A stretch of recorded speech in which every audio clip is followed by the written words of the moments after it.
Healthcare, social justice, COVID-19, and much more.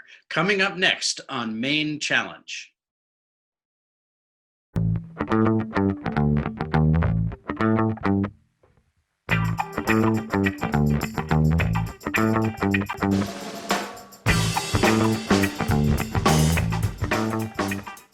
Hello, and welcome to Maine Challenge. Our guest today is Betsy Sweet of Hallowell, a candidate for the Democratic nomination for the United States Senate. Thank you for joining us on our first show, Betsy. Thank you for having me, Chuck. I'm so excited. I'm excited about your show, and I'm really excited to be here. Well, it's good to have you. Getting right into it, I call this question Cornerstones, and I was wondering if you could tell us what issues you would say are the cornerstones of your campaign, and how will you address them once you're in office? Getting right to it. Chuck, let me just say, I think that we are in trouble as a country. I think we have a lawless president, and we have billionaires and millionaires and big money that's calling the shots in Washington and our government. And I think for most of us, we feel like our governmental systems, our political systems, and our economic systems have betrayed us. And that's not just an interesting philosophical thing. It's resulted in things that have not helped us in our lives. So for me, the cornerstones of what we need to fight for are, number one, we have got to get healthcare coverage for everybody. I support Medicare for all. I have been fighting for this for, as you know, probably almost four decades here in Maine, but to make sure that every person not just has access to healthcare, but actually has coverage. And if we've learned nothing in the last 2 months from this pandemic, I think that is one thing that we can all see how broken our healthcare system is. So healthcare is number one. Number two is climate crisis. I support a Green New Deal, and I think we have got to make sure that we have to do something rapidly and boldly. I think plans that take us out to 2045 or 2050 aren't going to do it. And I think the Green New Deal offers us an incredible opportunity to pair both dealing with the climate, but also with creating good paying, just jobs and revitalizing our economy, especially right here in Maine. And then I think the third thing, and there's many, and it's hard to say many, but just the third thing I think, and this is back to what I said beginning, I think all of these issues and the many that I care about and that I think many people in Maine care about are all undermined in our political process by money and politics. And I have spent the last 30 years in Maine and across this country trying to both connect the dots for people about how money influences our politics and to correct it. So much so that in the mid-90s, I worked with a team of people here in Maine to create the first public financing system, and we're one of only 2 states that has that for our local races. But if we look at how much money is spent by, let's go back to healthcare, by insurance companies and by pharmaceutical companies to keep the broken system in place, then we see the connection. So when someone tells me that they can't get insulin and they can't afford their insulin, that's directly related to the amount of money that pharmaceutical companies give to politicians and line the pockets. So I think that's sort of the underpinning. I care a lot about free education and student debt and about domestic violence and about unfair taxation. But in terms of cornerstones, I would say those are the 3 things. Thank you. Would you go outline a little bit about your previous experience in government? How has that prepared you for serving in the United States Senate? And how do you convince Maine voters of your experience? And Yeah. So I think that I call myself the sweet spot because yes. But so I think I have a unique perspective. So I've been an advocate in the state of Maine for 37 years. I started out with the Maine Women's Lobby and the Maine Commission for Women, working on economic rights and reproductive choice. And then I started my own advocacy company. But the people who represented folks with mental health issues and domestic violence and sexual assault and low-income folks and people who needed health care, we didn't have advocates that were there at 2 o'clock in the morning and 3 o'clock in the morning behind closed doors when a lot of the decisions are made. But those organizations that are serving people, and certainly those people themselves, we couldn't afford a full-time lobbyist. So I was like, what are we going to do? And so I said, well, wait a minute.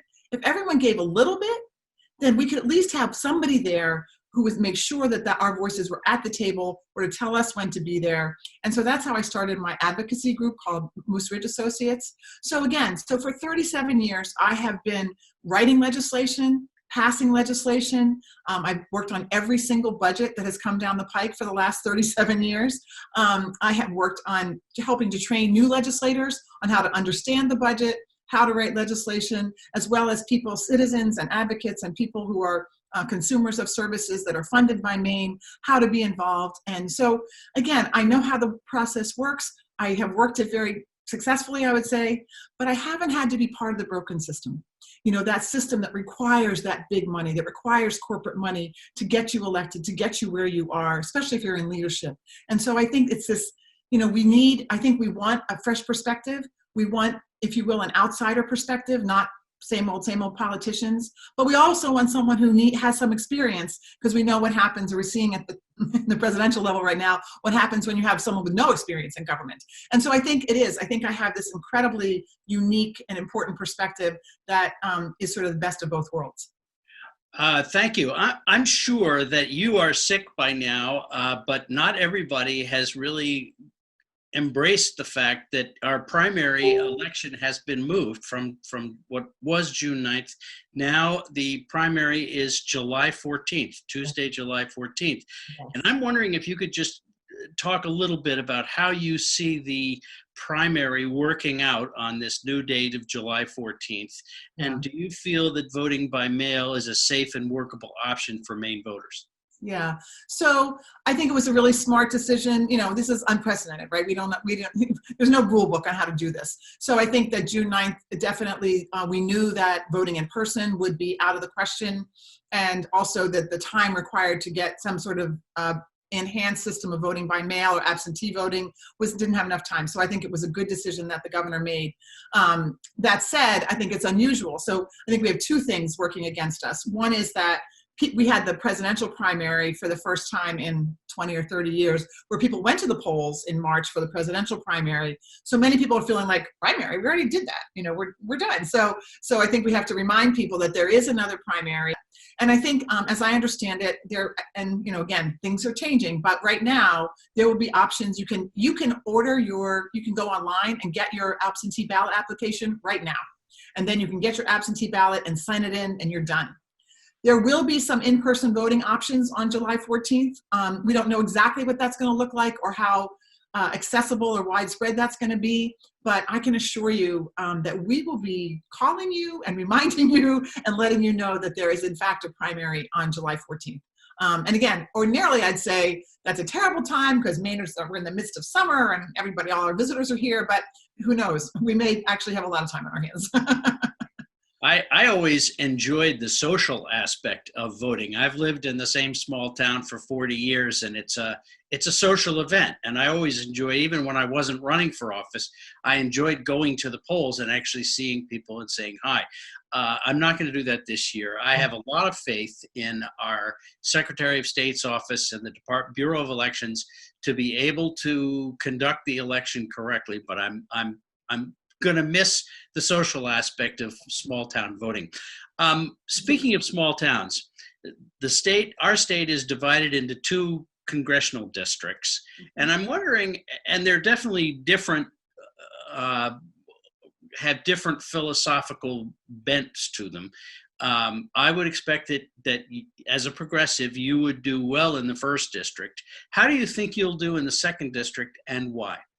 Yeah, I think I'll do great in the second district for a couple of reasons. First of all, I think that the way people talk about the divide in this country and in Maine of liberal and conservative and right and left, and in Maine, north and south, I've crisscrossed this state for 2 years running for governor, and until we got shut down, I had 35 town halls and was every corner of Maine in this Senate race.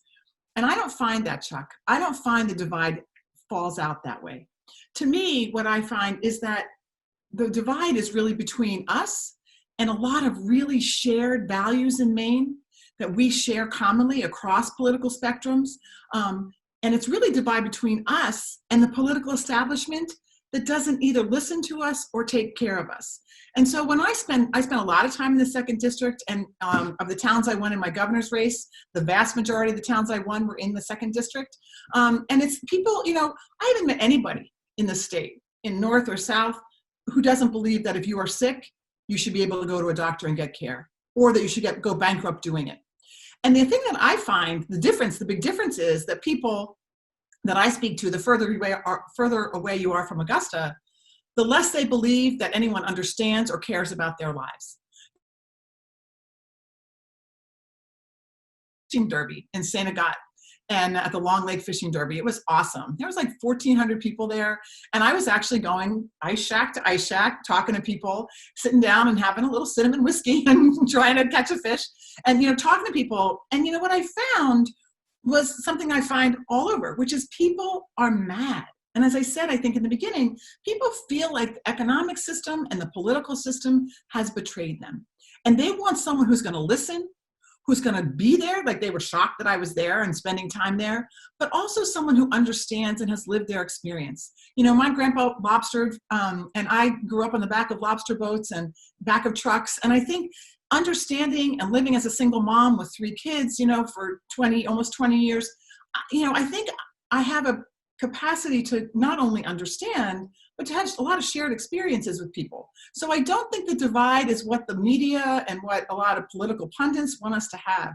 And I don't find it. So I'm excited. I am very excited about my chances in the 2nd district. Again, I've spent a lot of time up there. And I think that we have a lot of support in the 2nd district. So I feel really good about that.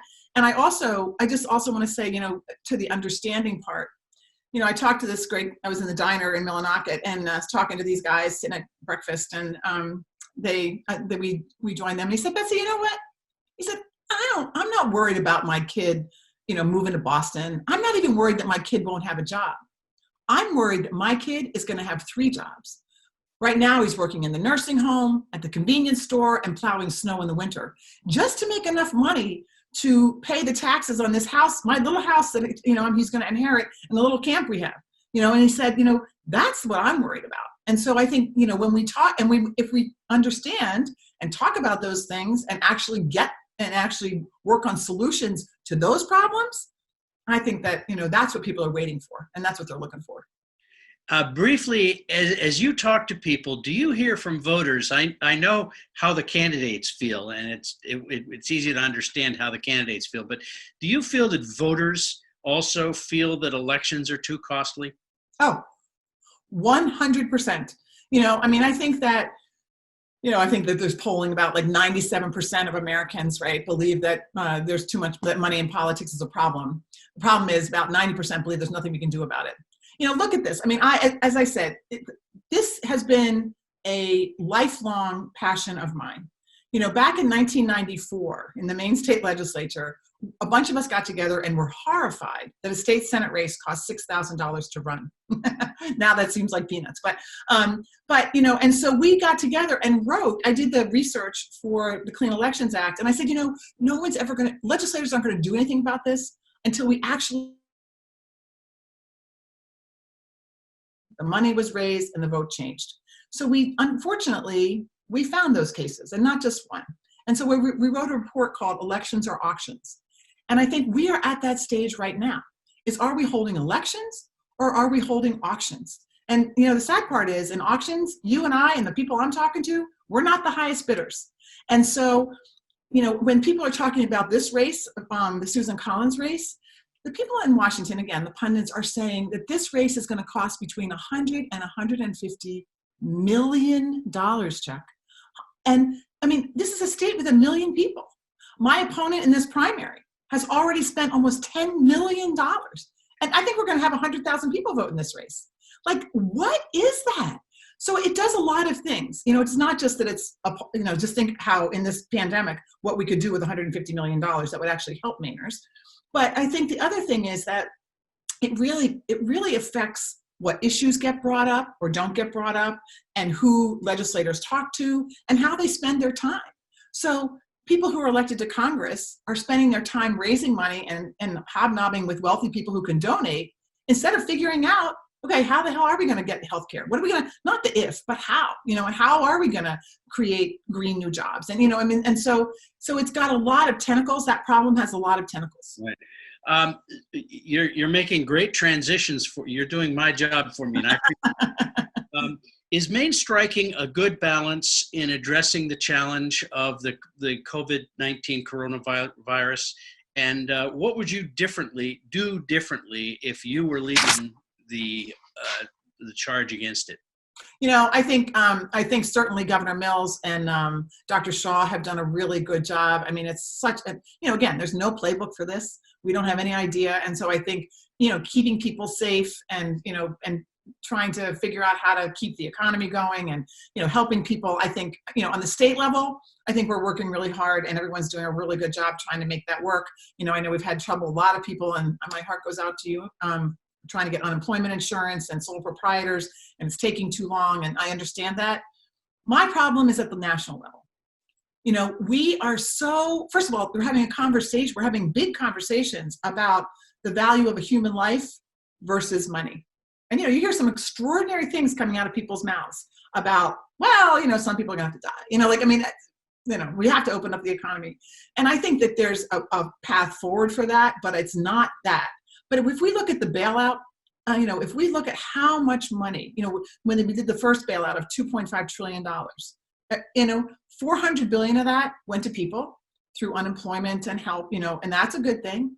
And we saw the horror stories that, companies that are very wealthy, universities like Harvard that have billions of dollars in endowments, were getting money. And my friends, my neighbors, your neighbors, people I'm talking to who don't have 2 months of cash on hand to make through, we're getting nothing.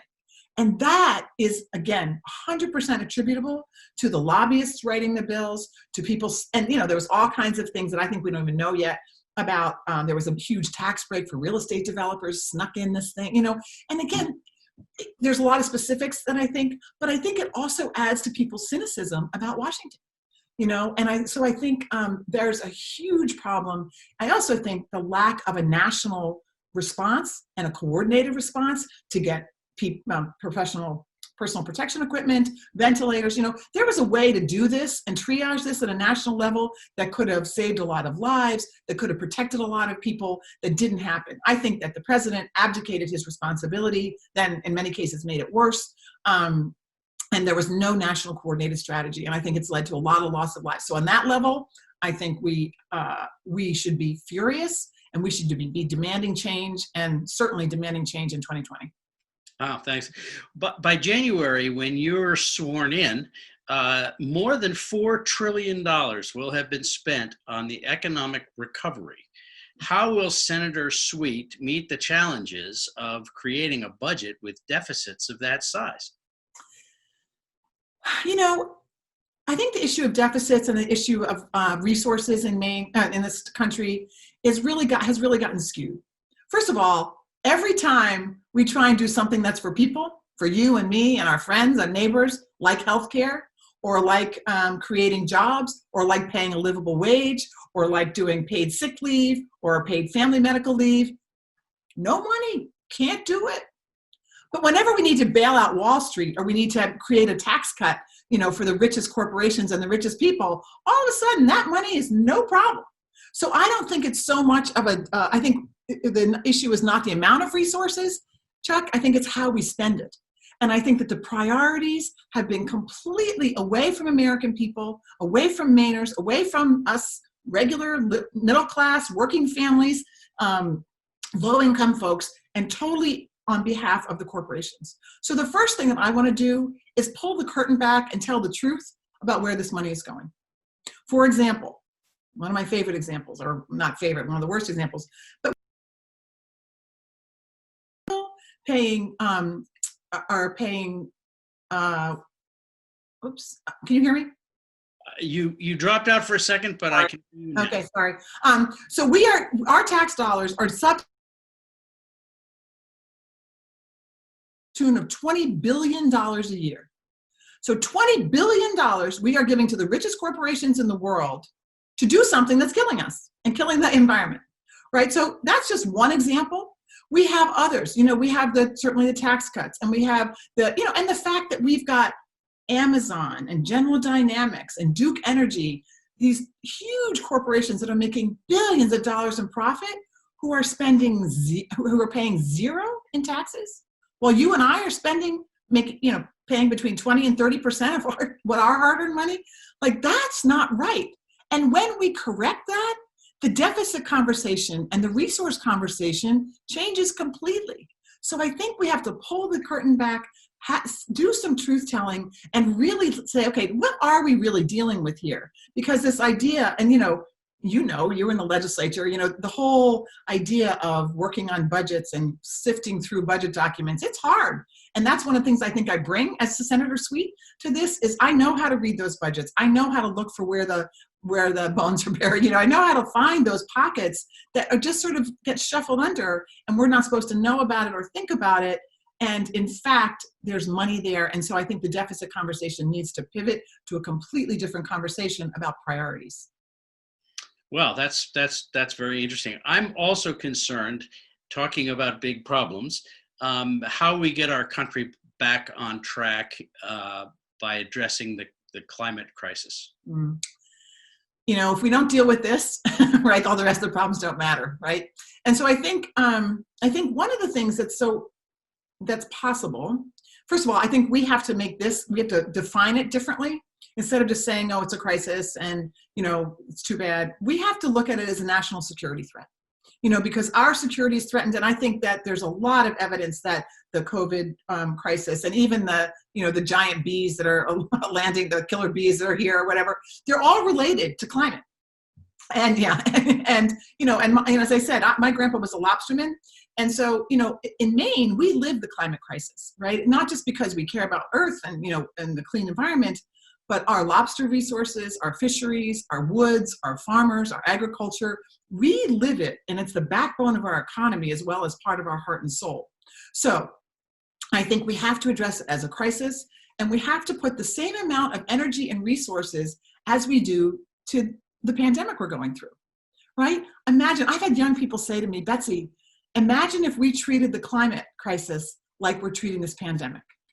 Imagine if we talk every day, we got, oh, this is how many billion tons of ice melted today. This is how much the sea level rose today. This is how many people died from climate-related illness and asthma. This is how many climate refugees there are now because they can't live in places that are too hot. This is what's happening, and this is what's happening in the environment in the Antarctic when we have 70-degree days and 65-degree days. So I think that one of the things, again, is for us to laser focus on this issue. And we see that when we do that, we can.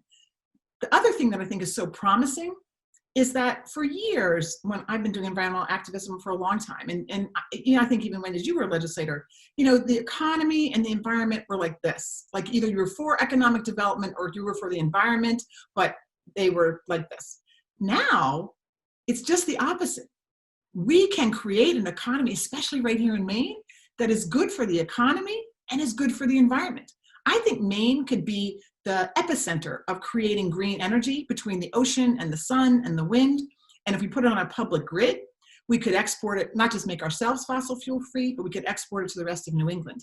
And we could create good jobs, have an inflow of population and young people and technologically brilliant people here who are already here and use our smarts. So I think it's both a crisis, but it's an incredible opportunity. And I think this is the first time in history that that's been true. So I'm very excited to get going on that. Now, one other thing I will say about this is the other big answer to climate crisis is regenerative agriculture and the way we do our farming practices. And there, in no-till agriculture and mob grazing of animals, and I only know enough to be dangerous, but the soil can sequester a lot of that carbon.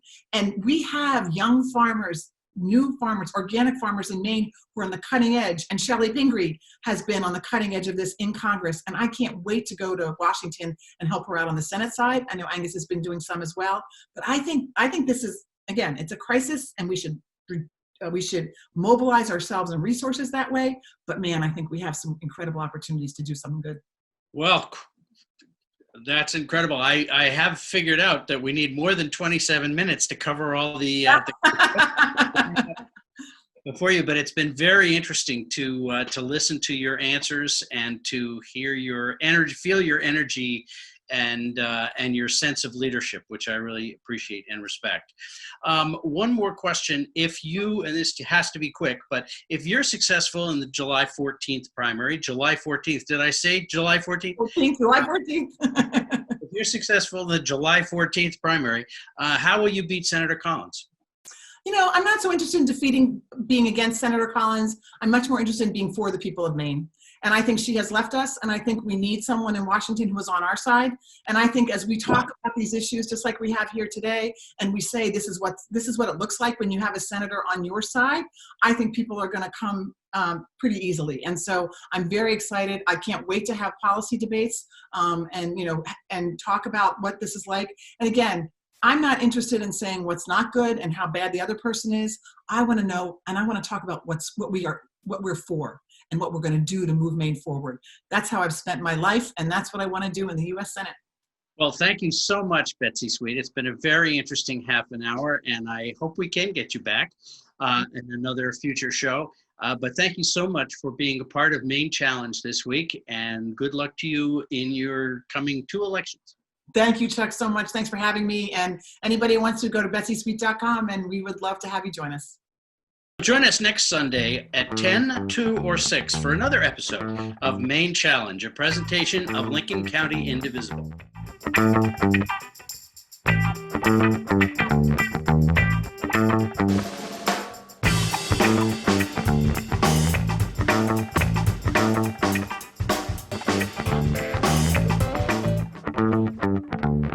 Show your support for Maine Challenge and LCTV's programming. We're all about community. Please go to lctv.org to make a contribution. Your support makes us stronger together.